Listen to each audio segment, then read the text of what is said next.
Anak siguro yung driver. Teka dyan. Yan. Nagtutukan.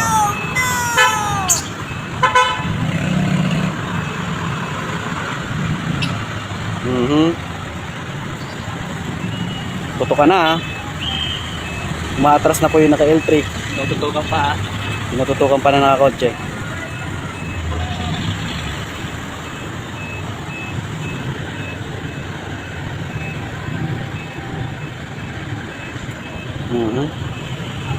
Dapat bigayan na lang kayo.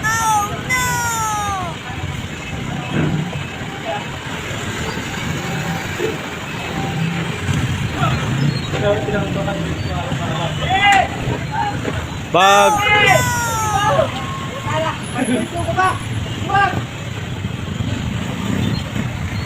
Ayaw po pasukin dito ng kotse. Sabi bumalik ka daw.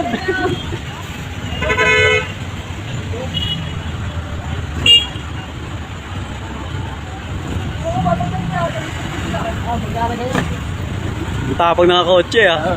Sama ang laki, tsaka ano. Magkama yata yun. Pinagbilang din naman eh. Okay na.